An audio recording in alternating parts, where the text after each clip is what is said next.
Houston, we have a problem.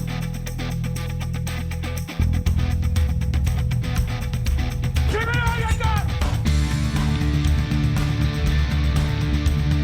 But what I do have are a very particular set of skills. Give me back my gun! I didn't kill my wife! I don't care! Hello and welcome everybody to another episode of Stand and Watch, the best and only dad movie podcast you're ever going to listen to because we killed all the others. We took some time off. We were ahead by like 20 episodes, so we took some time off and killed some more dads. They popped up and we were like, shit, this is getting out of hand. We gotta really control this population. So we did that. Population control. You're welcome, the world. The last thing the world needs is more podcasts. So we're just making sure that's not an issue. Yeah, until in fact, there only really needs to be one, this one. That's it. This is the last one you need. Yeah. We're under a bit of a curse right now. I don't know if you want to explain. Should I explain the curse? Everybody. Well, first of all, let's explain who we let's explain who we are. I'm once again your host, Matt. I'm Nick. Just, in case there's any first-time listeners. Yeah. Yeah. Also, hi, Steve. Yeah. Hi, Steve. Hi, Standees. Welcome back. We've for the longest time we've been 7 episodes ahead, and now we're down to like 2. Like, if you're listening to this, you would when this never comes know. out, You would never know how efficient we are because there's an episode every Friday, except maybe in between seasons. There might be like a week or 2 off. There's an episode every Friday on the dot, so you'd never know. And sometimes we sneak bonus episodes in. So we've been really efficient. Is the show a year old yet? Have we been on for a year yet? I think we have been, yeah. So we've been really efficient for the year, and then something happened. Something terrible. So Terrible happened. essentially, for the last little while, we have always been at least 5 episodes ahead of when they drop. So whenever we're recording an episode, we're recording 5 episodes ahead of whatever episode you're listening to. But right now, we're only 2 episodes ahead, right? We only got 2 weeks of episodes before we run out. It makes me sick to my stomach just thinking about it. Yeah, because ever since we pulled the movie Clifford, which is a good movie that I enjoy, and it's cursed us. It's because it's a bad movie. It's a really bad movie. It's not a bad movie. No, it's a bad movie. No, it's absolutely not a bad movie. It's a bad movie. It's okay. It's okay. It's not So it came out in 94, and I'll read the Wikipedia thing in a little bit, but it came out at this time where like the precocious kid that's like an asshole, that's basically Satan, was kind of like an archetype in movies. So you had like Clifford, you had Dennis the Menace, you had Problem Child. Look Who's Talking, I guess, was kind of in that a little bit. The babies were voiced by John. Were they voiced by John Travolta, or was John Travolta? No, they were voiced by Bruce Willis. They were voiced by Bruce Willis. I mean, the precocious kid who was smarter than the adult was a movie type for a while. Yeah, and this is the best one of them. It's a child not played by a child at all. Yeah, the child is played by a 40-year-old Martin Short. Played by a very unfunny Martin Short. And I only know he's unfunny because I read a Slate article titled, "Why Do We Keep Putting Up with Martin Short?" Martin Short is a godsend to the world of comedy. The subheading of this article is, "The only murders in the building star a comic genius or the most annoying actor on earth?" The answer is comic genius. I remember when this article came out, and it was a big deal on Twitter for a little bit. People really hated this Dan Coy guy who wrote this, as they should. But then I got to the most genius part of this article. Let me get down to it. Let me find it. I am a professional podcaster. I know that I'm not the only one who finds Ed Grimley. I'm not the only one who finds Ed Grimley, who finds indeed nearly all of the over-the-top characters that Martin Short has played in his long career unbelievably annoying. Short himself acknowledges that some of the people love him, and some people have always hated him. "You're never going to win those people over," he said in an oral history of his perhaps most divisive movie, 1994's Clifford. "The one thing he knows about people who hate him," he added, laughing, "is that if I had dinner with them, I'd be bored. That's the only thing I can say back to those bastards." I say all this in jest. I do like Martin Short. I do think he's He's probably my favorite part of Only Murders in the Building. Because he's just this arrogant, like, ex-Broadway producer, director guy who's well past his prime and is just a little bitch. And he loves his dips. He's got, I think, one of my favorite deliveries in the whole show where Selena Gomez gets like an email on her phone or whatever. She goes, "It's Paramount." And Martin Short just turns to her, "The pictures?" Well, now that's Paramount Skydancer as of 2025. I rewatched that pilot recently, and it's a really good pilot. Do you remember? Have you seen the pilot recently? Not since it aired. There's a scene. There's a moment where they're talking about like bouncing back because these are all characters well past their prime. Steve Martin's like a has-been actor. Martin Short's a has-been Broadway director, and then I think Selena Gomez is a never has been. Yeah. And there's a moment in the scene where he's like walking Dip up to his son's house, and he walks up the porch, and there's no awning, and he like drops off the porch, but then bounces back up. It's just this really cool thing that they do a few times throughout the pilot. It's really cool, and I like how much shit he gives Steve Martin. I don't know how you dislike Martin Short. I mean, Jiminy Glick? I like Glick. Glick's the fat guy, right? Yeah. Yeah, he's a shithead. He Yeah. plays shithead character. I love shithead characters. I love bad guys. I hate it when I have a script and someone's read it or someone's watching something like, man, there's this character. It's really unrelatable. And I'm like, why? They're an asshole. I love assholes. Yeah. Like I love Charlie Sheen in 2.5 Men because he's just an asshole to everybody. Martin Short's characters are a little more fun because I don't know, they're not this womanizing asshole. They're just assholes. Like Clifford is just this little kid that's Clifford is Clifford is the spawn of Satan. Very much so. I'm sorry, I've got the movie up because I haven't watched the movie in a month, and it's a scene where he carries him into the kitchen and he's got him by his shirt collar, and Martin Short's feet are just dangling. Just some really good forced perception there. I watched this movie back in July, and here we are recording at the end of August, so I'm refreshing as we're going. And it comes out in like the middle of September. Man, we're cursed. This movie has cursed us. Yeah, normally we'd record an episode at the end of August and it would come out in October. Yeah, we fucked up. Here, let me. I've got the Wikipedia up. Clifford is a 1994 American slapstick black comedy, a film directed by Paul Flattery, written by Will Porter under the alias of J.D. Rock. This guy was so embarrassed. He's like, I need an alias for this.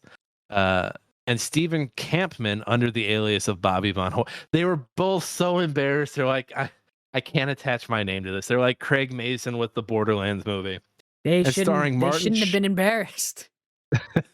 Starring Martin Short, Charles Grodin, Mary Steenburgen, and Dabney Coleman, with supporting roles by J.D. Spraden, Ann Jeffries, Richard Kind, and Jennifer Savage.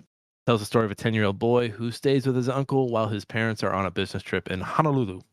Clifford was filmed in 1990 and originally planned for release in the summer of 91, but was shelved for several years due to Orion Pictures' bleak financial situation. The film was not released until 94 and was a critical and commercial failure, but has since developed a cult following. I get why this developed a cult following. It's an endearing movie. It's Martin Short playing this crazy 10-year-old boy. I'll tell you why this movie cursed us. Not because it's bad, because it's not bad. This movie cursed us because this is a podcast where we talk about movies. This is an impenetrable movie to talk about. It's so unhinged. It's very unhinged. I'm thinking about him recording his uncle doing a bomb threat so he can get his uncle arrested so he can go to Dino World. The whole plot of this movie is this kid wants to go to a theme park called Dinosaur Theme Park. A dinosaur theme park because he loves dinosaurs more than anything in the world, and he wants to go to Dino. I don't even remember what it's called, Dino Land or something. Well, and at the beginning of the movie, he's on the plane with his parents. They're heading to Honolulu. He's under the impression they're stopping in LA. I think they're stopping in LA for a layover. Or no. There's no. It was a direct flight, but they were near LA. He thinks they're stopping in LA for a layover, and he says, when we're in LA, can we go to Dinosaur World? And his parents are like, we're not stopping in LA. This is direct flight. So he causes the plane to malfunction. Yeah, he hit some buttons, they nosedive, and the pilot's like, well, we're gonna have to land to check on our stuff. And he has this little dinosaur named Steven, which I love, by the way. It has even leads to one of my favorite lines because the pilot's like, "What did you do?" And he's like, and Steve Martin's like, "It wasn't me, it was him." And he turns to Steven, he's like, "Are you out of your tree, sir?" And it's just a really good delivery from Martin. Like He does. Well, okay, from hang Martin on. Short. He does that a lot. Like he talks to Steven, this little, I don't even like a brontosaurus. Is he a is the Stegosaurus the long neck one? I don't know. I just know Triceratops, but he's got the long neck dinosaur, and it's a little plastic toy, and he always talks to it. It's like and he blames it for things. Because it wasn't me, it was Steven. It was Steven. And it's a great. He put Steven in the shower to like watch Mary Steenburgen when he first meets her. Yeah. And she thinks it's her boyfriend, or are they fiance? I forget. Are they engaged at that point, or They're are they not. just boyfriend and girlfriend? They're not engaged yet. But yeah, and he does it. And when he thinks Charles Grodin is yelling at him, he goes, "What? It was Steven." By the way, Charles Grodin is basically playing Steve Martin in this movie. The way he loses it. Charles Grodin is the straight man in it, and even he's unhinged. Yeah, but there's a part where he's yelling at Clifford, and it just reminded me of Steve Martin yelling at the rental car lady. He's like, "I need a fucking car, right? Fucking now." Yeah, well, there's the moment where he's like, "You just act like a normal, just act like a person, act like a boy, look at me like a human boy." And then Martin Short looks at him like no human has ever looked at anybody in the history of humanity. He's so unhinged, and I love anytime like it's the back of Martin Short. It's like the back of his head. That's the stand-in to like for the force. It's just I love the force perception shit. Anytime they do it, I always think back. Like Lord of the Rings was always some of my favorite. With the way they did it with Sir Ian and all the hobbits. Okay, the hobbits. We skipped over our letterbox reviews. Yes. So let's just get how out of practice we are. Yeah, let's just get to those real quick. I got mine up here. This is from Ken with 2 N's and a period. Nice. He is a pro letterbox user. Good for you. He gave this movie no stars, didn't give it a rating at all, not even a heart, and wrote, Grodin's character is named Martin and Clifford is short. Okay. Yeah. Mine comes from Nuno Costa, who is a patron saint of the letterbox. Praise be to you. Viewed on Netflix. He gave it 3 stars, by the way. Viewed on Netflix. I didn't like it as a comedy, but as a horror film, I love it. There is a very scary scene in this, by the way. It's one of those scenes where I looked away and then I came back. And it's terrifying. Is it one of the ones at Dino Land? Yeah, it's the dinosaur.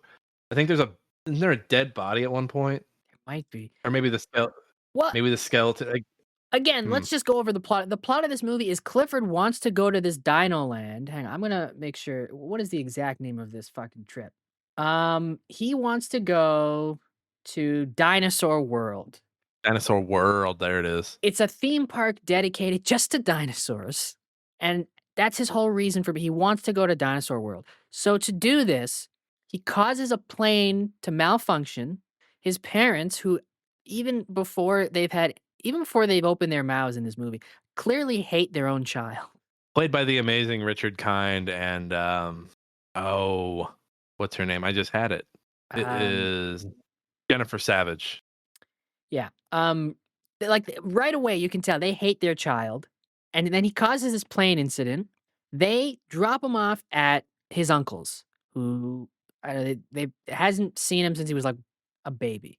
Right. So the uncle is kind of in a mess himself because him and Mary Steenburgen are getting serious. He's bought this basically this bachelor pad with no yard, 1 room and everything. Yeah. And she's pissed.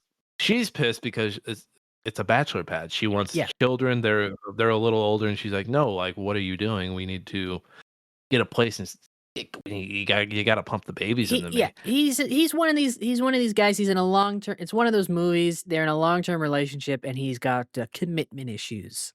Yeah, he's committed to his work. He's committed to his work, ladies. Yeah. So he sees this opportunity as an opportunity to show. No, see, I'm great with kids. This is my little nephew. He loves me, and I love him. But Clifford is, of course, a demon child who just wants to go to Dinosaur World. So when Uncle Martin says that he'll take him and then doesn't because he has to um, go to a work thing, Clifford becomes the spawn of Satan and terrorizes his life. And he's very effective at terrorizing him. He well, at first he tries to just get away. He tricks a kid or so. He gives a kid a big wad of cash for his dinosaur costume, and he Yeah, gets into because that kid's yeah, car to go to Dinosaur they're at a World. gas station and he sees a car pull up and they're clearly going to Dinosaur World, this family, and one of the kids is in a little dinosaur outfit and he goes to the bathroom and Clifford pays him money so they can swap clothes and Clifford gets into this other family's van. And there's a moment from that scene that I really love. The mom is very worried. She's yelling at Charles Grodin, and he's getting ready to tell her off. He's like, "Eat shit, lady." I forget exactly what he's saying, but then the kid like appears behind him on the sidewalk. He's like, "Mom, I'm right here," and he's so exacerbated. And she's like, Yeah, "Where were you?" like the kid sees nothing wrong with what he almost did. He made some money. He made some money. He turned going to Dinosaur World into a money opportunity for himself. Yeah, but yeah, so Clifford Clifford edits. He uses like I don't, again, it's been a month since we watched this, but like he uses part of Charles Grodin's answering machine with like a also like a tape he made to make it sound like he's calling in a bomb threat and he sends it to the police and then when he's at like a family like a dinner with like his fiance's like family, the cops come in and arrest him? Yeah, and then they start questioning him, and again, I'm blanking on this. There's a dinner date where Charles Grodin is finally meeting Mary's family for the first time, which I thought was kind of odd because they've been in this long-term relationship, and he's never. It's their anniversary dinner. Maybe he has met them, but it's this anniversary dinner. It's a big deal. He embarrasses him there. I think Charles is drinking a Bloody Mary, and Clifford ends up putting Tabasco sauce in his drink. And so while he's giving a toast, he's giving a beautiful toast, and then he takes a drink, and he's not finished with his toast, but he's now got Tabasco sauce in his throat, and he goes into a coughing fit. And then he ends up wearing makeup, and I don't remember, was that Clifford or was that someone else that set him up with the makeup? That was Clifford. Okay, but then Clifford makes him think that it's his father or his girlfriend's dad, like trying to make him look bad. Yeah, and there's another part where Clifford throws a party with just a bunch of adults. Yes. You know what? This movie's so fucking batshit. We forgot to mention that at the beginning of this movie, Clifford's an old man who's a pastor at a boys' home. Yes, this whole movie is a flashback because Clifford in his old age grew up to be a priest and he's telling this story to another troubled child. Isn't that somebody that's Boy Meets World, right? That's Little Boy Meets World. Yes, it is. He's like, I guess this, I don't know, this is an orphanage or some sort of like, I don't know, but Little Boy Meets World, Ben Savage is trying to escape. He's a little troublemaker, and old man priest Clifford is sitting him down to tell him the story of how he used to be like that. Yeah, there's a funny moment where like a few things fall and Martin Short like shakes it off, and then he's like clobbered in the head with a full suitcase. Then Ben Savage jumps out the window. There's another moment, and I love this kind of gag where it's so random and makes no sense. But there's another moment where during the story, like it cuts back to them, and Ben Savage tries to escape, and Clifford kind of lets him go, and then just out of nowhere he has a lasso and lassos the kid back. I love that this movie is basically Princess Bride, but from Clifford. Telling this kid a story about how much he loves him. There was one. I forgot about this joke. It just popped up on screen. There's this joke where Mary has had it with Charles, and Charles is out in the rain, and he's like, "It's Clifford. I'm telling you, it's Clifford." And Mary Steenburgen's like, She's like, I know when I'm staring a phony in the face. And then two trans women walk up. It hasn't aged the best, but I was just like, Jesus Christ. Like, yep, this movie was definitely made in the early 90s. Yeah. The third act of this movie is insane. Where does it start? Because they eventually get to Dinosaur World. They get to Dinosaur World, but the way they get there is that Uncle Martin knows a guy who works there. Because I guess he I don't know. I guess he helped. He designed one of the rides. Yeah, he designed one of the rides. Because Uncle Martin, his day job is designing rail systems, and that's it. So when the movie starts, he's designing the rail system for LA, I believe. They're in LA, right? Yeah. Yeah. So he's designing the rail system for LA, which is like his big project. Which, by the way, Clifford, the 10-year-old child, rigs to explode during a meeting, and Martin is promptly fired. But so at the third act of this movie, Uncle Martin has had enough. So he finally said, "Okay, Clifford, you win. I'm going to take you to Dinosaur World." He takes him after hours because his whole plan is for Clifford to be killed on the ride. He's a 10-year-old child. Remember this. And they get on this, and he puts Clifford on this dinosaur-themed roller coaster, and this whole sequence is a drugged-up fever dream. It's scary. The animatronics are scary. The T-Rex is already scary, but then eventually something happens on the ride where it malfunctions, and the molded skin on the dinosaur melts, and it falls, and the way it's set up is like the train cart is getting pulled into the T-Rex, which is now underneath him. And so he's just looking down into this T-Rex, and it's the most terrifying thing for this PG-13 almost kids movie. I'm air quoting really hard. Kids movie. This movie, I'm looking at the Wikipedia now, cost $19 million to make. At least $10 million of that was spent on this third act, Dinosaur World sequence. I forgot Charles Grodin's boss was trying to get with Mary. I forgot about that. He just made a move on her. But you know what? She was wearing jewelry that he gave her. Who wears jewelry from another man, Mary? Come on, Mary. Are you victim blaming? No, I'm not victim blaming. She just pulled his toupee off. Everything's been rectified. But yeah, I'm just saying, if my girlfriend was wearing jewelry from my boss, I would be suspicious. But yeah, the third act of this movie is attempted child murder. Right? He almost gets away with it too. He almost gets away with it. Like Clifford is going to die. Like he's dangling on the edge of this thing. He's going to fall into his death. And his uncle has a change of heart, right? He saves him. Yeah, the end of this movie is literally just Uncle Martin is like, "Oh, okay, I guess I'm not going to kill this kid," and then everybody just becomes normal. I can't kill my nephew, and then Clifford's so appreciative that like it scares the lot. This is basically a movie. It's like, hey, if you have a problem child, just try to kill him, and then they'll come to their senses. Everybody in this movie is Clifford and Uncle Martin are both insane maniacs, and at the end of this movie, they just become normal people. And they love each other, and they appreciate each other.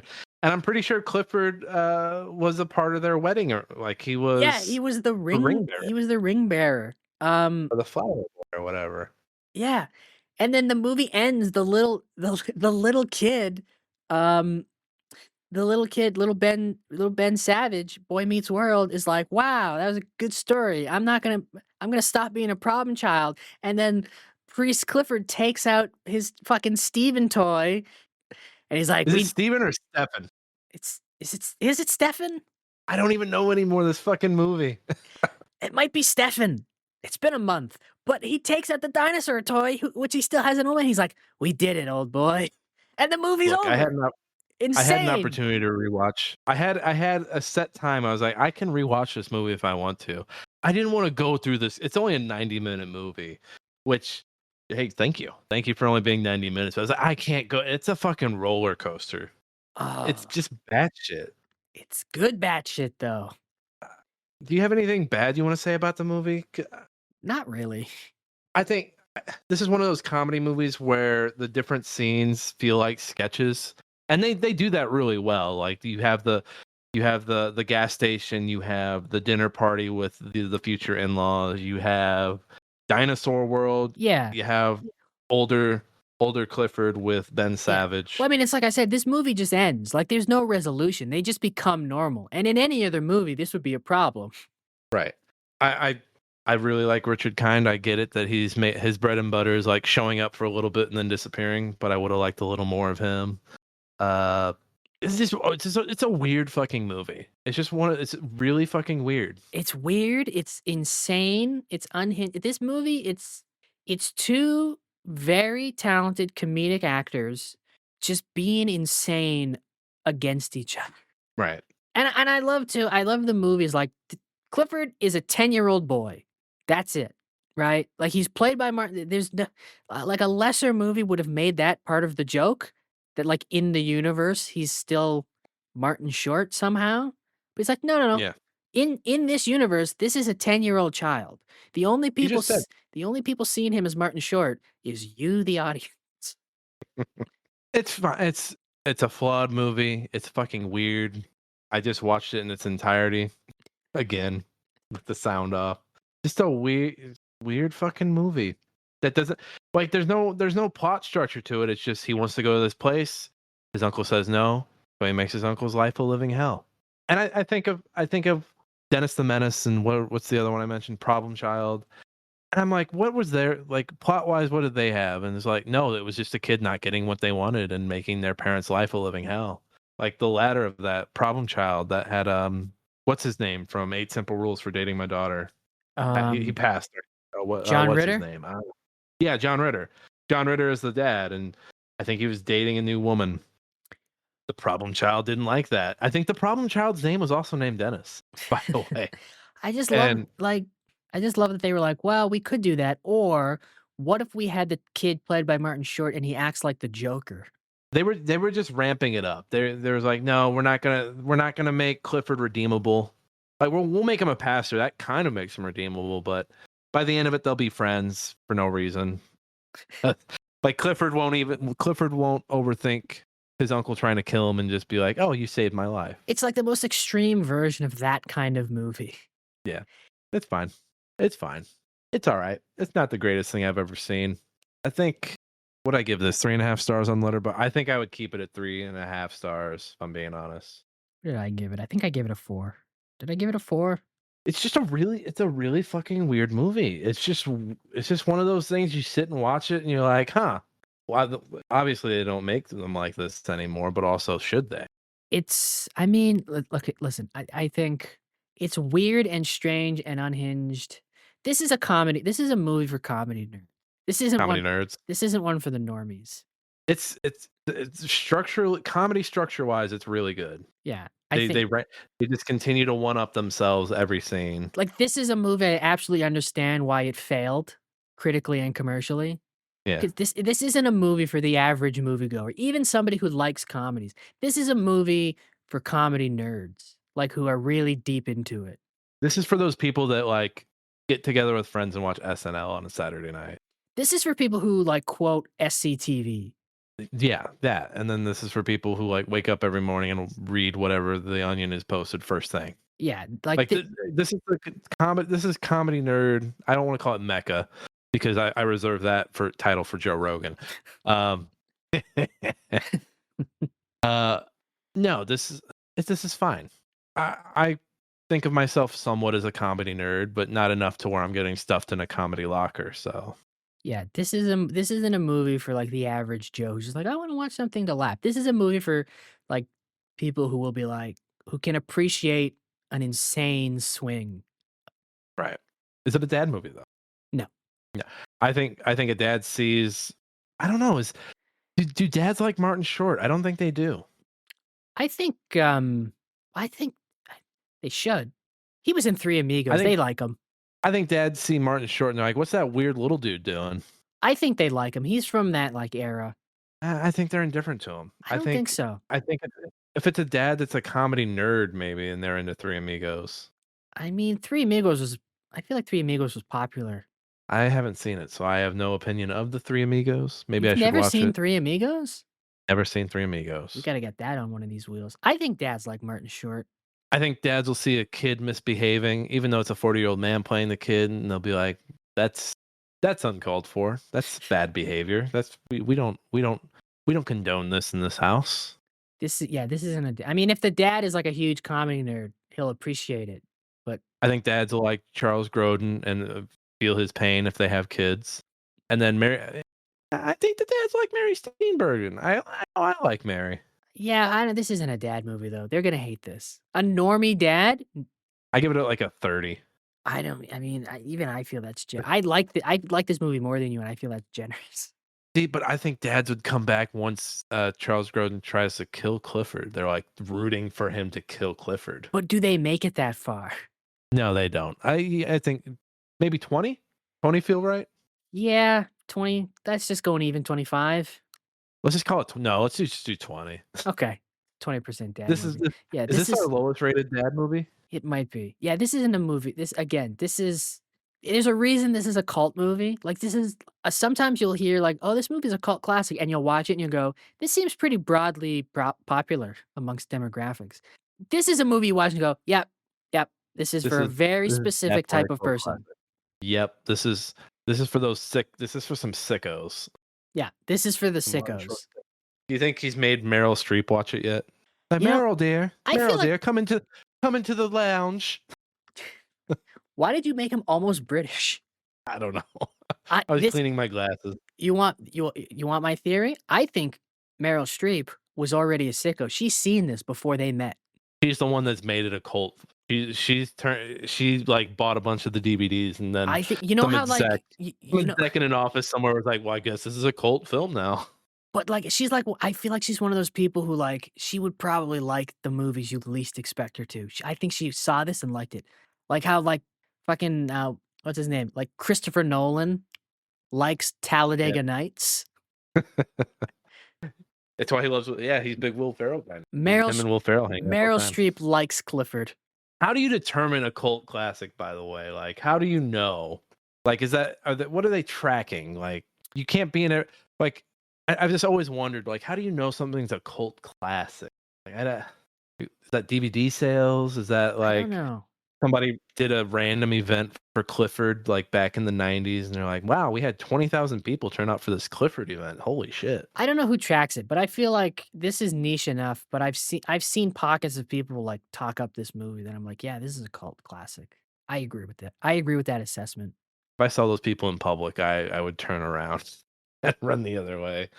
I've got my own sickos. I don't want to be a part of those sickos. I'll be part of the Clifford sickos. Again, this isn't a movie for this isn't a movie for someone who's like, "Oh yeah, I love comedy SNL." This is a movie for someone who's fucking um quoting like the obscure Monty Python sketches. You know who's even more sick than these sickos? The sickos that hop on IMDb after watching a movie and writing out long written pieces about something they found off with the movie or something they found wrong with the movie. A goof, if you will. A goof. These are what's this segment called? It's been a while. Negative Nancy's of the week. That's right. Negative Nancy's of the week. I got one here. Martin's answering machine message says, "I've got a bomb under City Hall. When Clifford was recording their talk, Martin never said under. If that was in the answering machine message originally, there's no way that Clifford could have known the exact moment Martin would say under or number, which sounds like under. Furthermore, that I got a bomb could not have been the length from hello, this is Martin Daniels, I'm not here right now, until under. It would have made much more sense if Martin's line to Clifford had gone, I've got a bombshell for you, young man. I happen to be the boss under this roof, and you cannot fight City Hall." Of course you can't. It's a Which is building. the building. Great line. Great line from old Paul T. Hauser. I got one here. The Mini Mart clerk is played by Shelley Desai, and later in the movie, the same actor can be seen at the anniversary party walking by the camera after Martin was taken away by the police. Why would a Mini Mart clerk be at a rich mansion for an anniversary party? Maybe family friends. Family friends, you assholes. LA's a small town. People know each other. Maybe she was Dickhead. catering. Maybe she was catering. You don't know. She got Two jobs. two jobs. She's got a family to Working two support. jobs. Speaking of Paul T. Hauser, by the way, I told you I was rewatching Community. He pops up in a season 2 episode. Does he? He's in the one where Abed is doing the short film, and he's basically Jesus. Oh, He pops up to tell him that he's in it. He's in the one scene, but I saw him and I was like, that's Paul T. Hauser. And sure as shit, it was him. I feel like I saw a clip of another old show that he popped up in that I was like, I didn't realize he was in that, but I don't remember what it was. I can tell you right now because I did the same thing. I was like, holy shit, this guy's been around way longer than I thought. That episode from Community was probably 2010. I'm sorry, I keep calling him Paul T. Hauser. It's Paul Walter Hauser. I'm sorry, everybody. Please don't kill me. Oh yeah, he was in an Please episode. don't He kill was. me. That's right. He was in. It was a Key and Peele sketch. He's in the background. He was also Richie and Always Sunny, which I forget which episode that is. That would Yeah, have been I season was. 5. Do you remember? Have you ever seen the Key and Peele sketch with the insult comic? I don't remember this. I've seen all of Key and Peele. I just don't remember the sketch. So Key is playing. He's like an insult comic, and he's going around the room and he's insulting each audience member one by one. And Paul Hauser is one of the people in the crowd. But the sketch is he's insulting everybody, but then he skips over Peele, who's a very obvious burn victim, and he's got a voice box, and he goes, "You skipped me." I'm overdue for some Key and Peele. Yeah, and then the sketch is like, he's like, "No, that's okay, sir." It's like he's like, "No, I can take it," and he insults him. Come on. And he starts to like really get upset and cries like, "I thought I could take it, but I can't." I'm gonna have to rewatch that. Great sketch, but yeah, he's in the background there as one of the audience members. I was watching that, I was like, "Oh my god, it's Paul Hauser." It's kind of crazy. He was doing a lot. I mean, he was doing a lot of, because I guess you would consider his breakout role Cobra Kai, right? Was it Cobra Kai or I, Tonya? I, Tonya was 2017. Cobra Kai was, where is it? 2019. So it might have, yeah, I guess it was I, Tonya. Oh wow, he was in Super Troopers 2 and Black Klansman. I'm gonna guess he was racist in that movie. Man, he's been around. He was into Five Bloods. I need to go back and finish that movie. He was one of the henchmen in Cruella, I'm guessing. You haven't watched all of the Five Bloods? I watched like the first 30 minutes of it and then Well, just never went back to it. You got to do the right thing and finish. Jesus Christ. That's my dad joke for today. That was your dad joke. My dad joke was going to be, the best thing about Clifford is how short it is. Just playing on Martin Short. Good dad joke. Good old dad joke. I think that's it. I think we broke the Clifford curse. We broke the curse. It's time to spin the wheel and get out of here. Hopefully we get a good movie. Or if it's not a good movie, the curse continues. We weren't cursed because the movie is bad. We were cursed because the movie's so unhinged. Yeah, and it made us unhinged. It's hard to talk about an unhinged movie. Maybe it wasn't a Clifford curse. Maybe it was this water jug. The water jug because it started around that the audience will never know about. The audience will we never don't do know video. about the problematic water jug. One day we're gonna start doing video, and you're gonna accidentally sip that on the wrong side, and we'll both be in some trouble.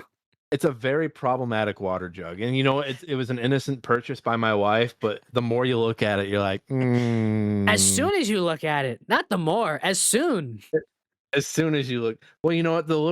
The little parts right here are starting to come off. They're starting to fade. You showed me this water jug. You held it up the first time you were like, "Let me show you this water jug and tell me what you think." And immediately I was like, "No." That's a problem. That's a big problem. This should be a reoccurring bit. We're just gonna call it the problematic water jug. And everyone's imagination will just have to go wherever it's gonna go. Yeah. What kind of problem? How problematic could a water jug be? Why are they skirting around the issue? Why won't they talk about the problem? I want to know about the problematic water jug. Look, I like to drink out of water jugs. I just so happen to be drinking out of this one. There'll be that one listener who's listening all the time and see when we mention it again, and we'll go a couple episodes without it, and he'll start to go insane. His wife will be like, "Honey, what's wrong? You're so on edge lately. They haven't talked about the water jug in 3 weeks. I need to know and then I need more hints." It's like a YouTuber face reveal, and then we fall into obscurity. That's how we should retire. Like, you ugly. That's how we should retire. The final episode, we reveal a problematic water jug, and we go off the grid. Look, if we get 30 patrons, we'll reveal the problematic water jug in a private location. I cannot record it. I haven't done anything on the coffee. Buy me a coffee, because I keep forgetting we even started it. But I should make a goal. I should make a goal, a donation goal. If we reach a certain amount of money, we'll reveal the problematic water jug. Well, see, the thing about the problematic water jug and the Kofi or Kofi or whatever it's called is our fans are problematic because they say they want to support independent media, but we got our independent from OCP, and where was everybody? They were still with OCP. That's a them problem. Let's spin this wheel. Spin this wheel. Get us out of here. Break this curse. Break this curse. Spin that wheel.